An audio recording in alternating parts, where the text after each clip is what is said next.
No vídeo de hoje nós finalmente vamos corrigir a prova objetiva do CAL São Paulo para o cargo de agente de fiscalização. Então, se você fez essa prova ou se está curioso para saber como que foi, vem comigo.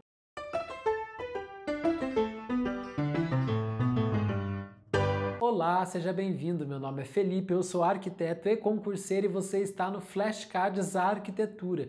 E hoje nós vamos corrigir a prova de conhecimentos específicos para o cargo de agente de fiscalização do concurso do CAL São Paulo que ocorreu aí no último final de semana.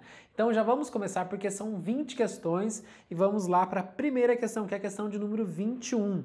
O termo de referência para a elaboração do projeto de uma torre de escritórios situada em uma cidade paulista estabelece que o projeto deverá ser adequado ao disposto no Regulamento de Segurança contra Incêndio das Edificações e Áreas de Riscos no Estado de São Paulo e regulamentação correlata no que se refere ao nível de descarga.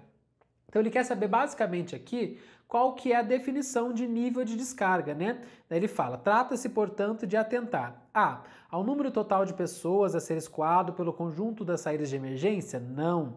B. Ao número de pessoas a ser escoado por saída de emergência? Também não. C. A carga térmica total calculada em função dos usos? Não, isso não é a definição de nível de descarga. E a definição é o que está lá na letra D, né? Ao nível no qual uma porta externa conduz a um local seguro no exterior da edificação. Essa é a definição de nível de descarga, gabarito letra D. Número 22 agora, ó. Essa questão eu achei bastante assim complexa, é uma das questões mais complexas de Lei 6766 que eu já vi nos últimos tempos, tá? Um arquiteto assumiu a responsabilidade técnica sobre um loteamento, supervisionando as obras de implantação de lotes, sistema viário e demais itens previstos no projeto. O projeto de parcelamento deu entrada nos órgãos de aprovação e licenciamento municipais e estaduais em janeiro de 2018. As obras de implantação do parcelamento do solo foram iniciadas em abril de 2019. A publicidade das vendas e a comercialização dos lotes em maio do mesmo ano e as licenças municipais e estaduais ainda não foram obtidas.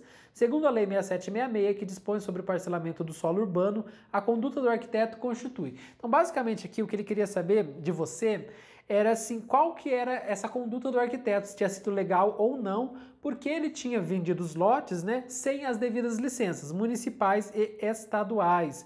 E daí o gabarito correto era a letra E, que é a única coisa que prevê lá na Lei 6766 esse crime contra a administração pública, juntamente com a conduta do loteador e demais envolvidos na implantação do loteamento e na comercialização dos lotes. Note que aqui a VUNESP ela quis realmente complicar a sua vida na Lei 6766, porque normalmente ela fugiu do óbvio, ela fugiu daquela definição, o que é loteamento, o que é desmembramento, não, nada disso. Aqui ela foi pegar uma coisa que dificilmente cai em prova, né? Que são as sanções lá que prevê a Lei 6766. Portanto, o gabarito correto é a letra E. Eu achei bem complexa, talvez essa seja a questão mais complexa da prova. Questão número 23. Se a anterior era complexa, essa daqui já nós cansamos de ver. Eu acho que ninguém deve ter errado essa questão, né? Quem está se preparando há mais tempo não errou essa questão, porque ela é o básico do básico de Estatuto das Cidades, né? Mas vamos lá. A situação descrita a seguir é hipotética. CAL tem assento no Conselho de Política Urbana de um município paulista. Esse conselho deve discutir formas de garantir ao poder público municipal preferência para a aquisição de imóvel urbano objeto de alienação onerosa entre particulares. Falou preferência, eu nem vou continuar lendo o resto, né? A gente já sabe que nós estamos falando do direito de preempção, letra B, o nosso gabarito. Essa daqui estava mamão com açúcar, foi uma questão que não dava para perder, né? Próxima questão, questão número 24. O direito à assistência técnica pública e gratuita para o projeto e a construção de habitação de interesse social, de que trata a Lei 11.888 de 2008, é assegurado a famílias e o nosso gabarito já é a letra A, né? Com renda mensal de até 3 salários mínimos, devendo ser efetivada mediante o apoio financeiro da União aos demais entes federados. Aqui é exatamente o que diz a Lei 11.888, né? Que dispõe sobre assistência técnica gratuita para famílias de baixa renda. Próxima questão, questão número 25. A situação a seguir é hipotética. A fiscalização do CAL integrou-se a uma equipe de fiscalização integrada que atuará sobre locais de reunião e deverá posicionar-se em relação aos corredores de saída de uma edificação de uso público considerada em condições insatisfatórias de segurança nesse quesito. Trata-se de local com capacidade calculada segundo a norma para 120 pessoas, instalada em edificação térrea. Verificou-se em vistoria que o corredor que é objeto de questionamento apresenta a largura de 1,20 m, que sofre interferência de uma saliência de 10 centímetros, possivelmente devido às dimensões de um pilar, e que há uma porta de saída de um ambiente secundário que abre no sentido de fluxo de saída do ambiente para dentro do corredor, portanto, em ângulo de 180 graus. Em seu movimento de abrir no sentido do trânsito de saída, essa porta reduz a largura do corredor de 70 centímetros. À luz das disposições da NBR 9077, saídas de emergência em edifícios, a largura do corredor, e daí está querendo saber qual que é a resposta certa, e a banca deu como resposta certa a letra B. A largura do corredor é suficiente, a saliência não compromete o atendimento à norma, porém deve ser corrigida a interferência da porta com a circulação no corredor.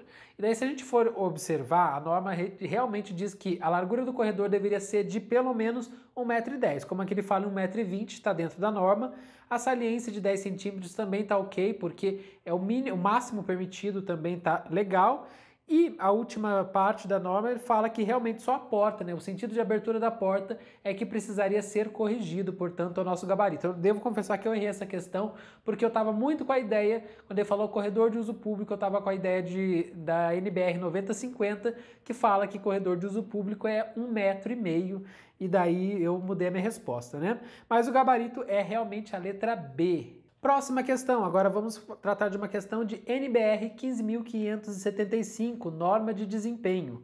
A NBR 15.575, norma de desempenho, editada pela ABNT, define, daí ele está querendo saber basicamente as definições, 1, 2 e 3. Primeira, condições que expressam qualitativamente os atributos que o edifício habitacional e seus sistemas devem possuir a fim de que possam satisfazer as exigências do usuário. Essa é a definição de requisitos, qualitativamente. Então, quais são os requisitos, os atributos, as qualidades, 2. As especificações quantitativas correspondentes a essas condições, expressas em termos de quantidades mensuráveis, a fim de que possam ser objetivamente determinados. Aqui estamos falando de critérios, essa definição de critérios. Quantitativamente, as quantidades, quais são os critérios objetivos. E a última, 3, a forma de avaliar que permite a mensuração clara do seu cumprimento. Aí estamos falando do método. Qual será o método de avaliação? Portanto, requisitos, critérios e métodos, gabarito correto, letra A. Próxima questão. São tombados por dispositivo inserido na Constituição Federal, artigo 216, parágrafo 5º, todos os documentos e os sítios detentores de reminiscências históricas, e a resposta correta dos antigos quilombos. Alternativa correta, letra E, exatamente o que diz lá a Constituição Federal no seu artigo 216. Aí ela foi longe, Ao invés da VUNESP trazer uma questão de Decreto-Lei 25, número 25, não, ela foi lá na Constituição Federal para complicar a sua vida, Eu devo confessar que eu acertei essa questão mais porque eu já tinha estudado para tribunais, eu já tinha visto esse artigo em algum momento da minha vida do que necessariamente para o concurso do CAL. Mas o gabarito correto realmente é a letra E, antigos quilombos. Próxima questão, questão número 28. Uma empresa de serviços de gerenciamento de projetos e obras deverá efetuar um exame e verificação de obediência a condições formais estabelecidas para o controle de processos e a lisura de procedimentos empregados. Nos termos da regulamentação do CAL aplicável, essa atividade é dominada, e aqui a definição de auditoria, E é a atribuição do profissional de arquitetura, sim, O arquiteto tem a atribuição de fazer auditoria, é o nosso gabarito. Próxima, a Resolução CAL-BR número 22 e suas alterações estabelece que a fiscalização do exercício profissional deverá guiar-se, dentre outros, por princípios. O nosso gabarito é a letra D, que é exatamente o que diz lá a Resolução 22, de natureza educativa, visando prioritariamente orientar a atuação dos profissionais e prevenir a ocorrência de possíveis ilícitos. Então, o gabarito correto é a letra D. Próxima questão, questão de número 30, e aqui é uma questão de cálculo. Ó. O salário mínimo vigente no estado de São Paulo em março de 2020 era de R$ 1.163,55. Uma empresa contratou um arquiteto para desempenhar atividades técnicas relacionadas ao exercício da arquitetura e urbanismo com jornada de 4 horas diárias. O valor mínimo da remuneração mensal devida a este profissional, de acordo com a resolução CAL 38, naquela ocasião seria de... Então, o que diz a resolução é o seguinte, né? Quando você tiver uma carga horária de trabalho, né, diária, abaixo de 6 horas, você tem que calcular proporcionalmente. E proporcionalmente, então, seria um salário mínimo por hora. Então, teríamos 4 salários mínimos. Então, 4 vezes 1.163,55, o gabarito é a letra A, R$ 4.654,20. Se você está gostando desse vídeo, eu já vou pedir para você deixar o seu like aqui embaixo e se inscrever no canal se ainda não for um inscrito. Isso me ajuda demais a continuar crescendo aqui no YouTube e produzindo esse conteúdo para cada vez mais concurseiros. Então, deixe seu like para mim. E agora vamos para a questão de número 31. Um fornecedor de pisos ofereceu ao arquiteto que gerencia uma obra residencial particular pagamento por ele denominado reserva técnica, correspondente a um percentual sobre o valor dos pisos dele adquiridos. A aceitação desse pagamento constituiria, nos termos da resolução CAL número 52, que é o Código de Ética, né? Infração disciplinar, tá? Então não é prática regular, Deus me livre, né? Reserva técnica não é uma prática regular e também não é um crime, né? Porque a resolução 52, que é o Código de Ética, ela traz sanções disciplinares, ela traz as infrações, mas ela não traz crimes, ela não tem a sanção, é um código de ética, ele é apenas no âmbito administrativo, né? Os crimes você teria que ir para a esfera judicial. Então, portanto, o gabarito correto é a letra E. Próxima questão, questão de número 32. Um arquiteto, prestando serviço a órgão público, foi encarregado de preparar os elementos técnicos que instruirão o processo licitatório de obra de edificação em regime de empreitada global por preços unitários, para o qual é necessário definir suficientemente, dentre outras, as informações técnicas da edificação e de seus elementos, instalações e componentes e as respectivas quantidades. Considerando-se o disposto na Resolução 64 e suas alterações, é recomendável que a elaboração dos quantitativos de serviços e obras necessários para a elaboração dos serviços tome como base, e o nosso gabarito é a letra D, ó, somente o projeto para a execução, ainda que haja previsão legal de utilização de projeto básico para essa finalidade. E aqui a banca teve maior cuidado, porque olha o que diz a letra E, o projeto para execução ou projeto executivo, conforme determina a legislação de licitações. Se tivesse parado assim, ó, o projeto para execução ou projeto executivo, nós teríamos duas respostas corretas. Mas como ele colocou conforme determina a legislação de licitações, que é a Lei 8666, tornou a alternativa errada. Por quê? Porque lá na 8666 ela fala só do projeto básico. Até mesmo por isso que a letra D fala somente o projeto para execução, ainda que haja previsão legal de utilização do projeto básico para essa finalidade. Qual que é essa previsão legal? A Lei 8666. Ela não fala de projeto executivo, ela fala para licitação de projeto básico. Próxima, 33. Um projeto arquitetônico de edifício habitacional elaborado em coautoria por 3 arquitetos, após utilizado no terreno para o qual foi originalmente projetado, foi reproduzido pelo cliente em outro terreno, sem que houvesse qualquer entendimento entre cliente e autores do projeto. Um dos autores tomou providência judicial no sentido de defender seus direitos sem a concordância dos outros 2, que preferem contemporizar com o cliente para não ter seu nome comprometido no mercado.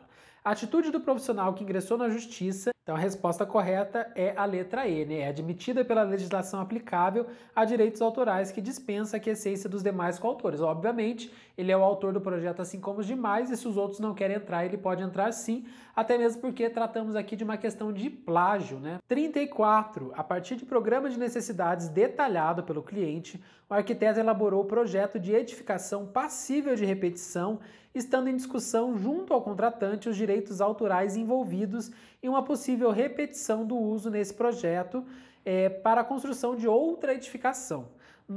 Não houve qualquer previsão contratual de transmissão de direitos relativos à autoria do projeto.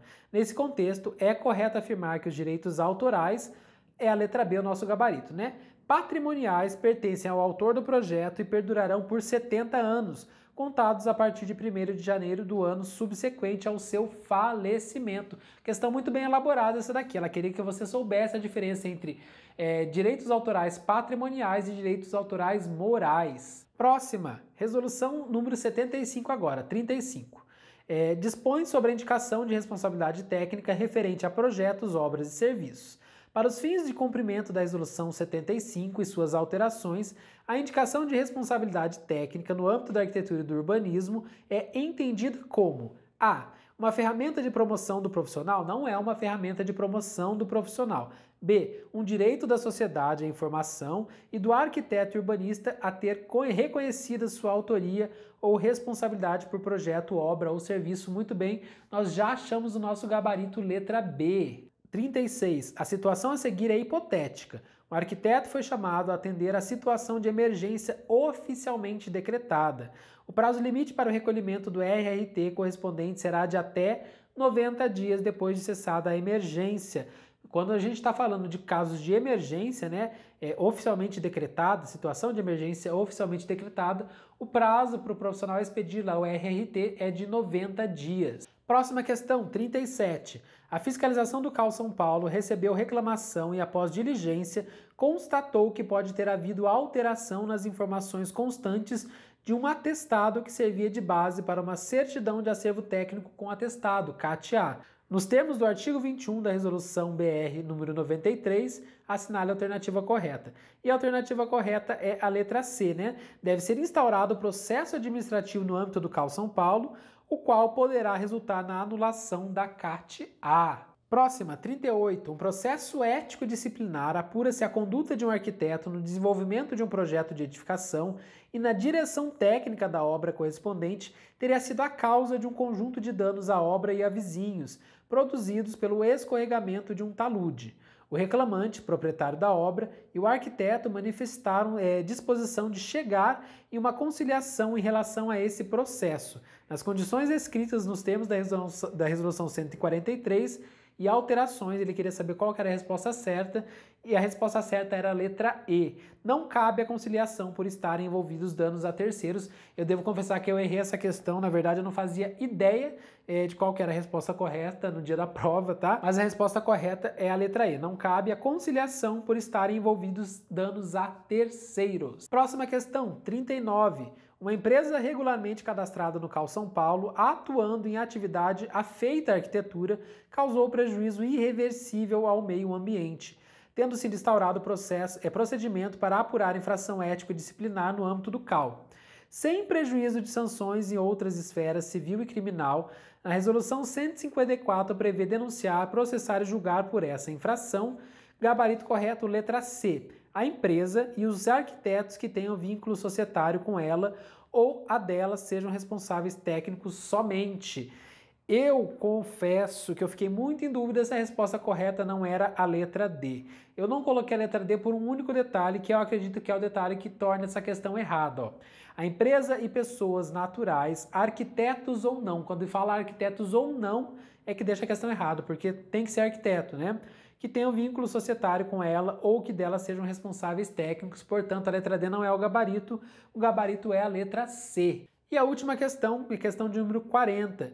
Para modernizar seu sistema de fiscalização, um órgão público busca ferramentas de georreferenciamento que permitam definir as relações espaciais entre todos os elementos que serão trabalhados no procedimento de fiscalização, atributos e dados geométricos espaciais por meio de relações topológicas, empregando pontos, linhas e polígonos e atributos a eles associados.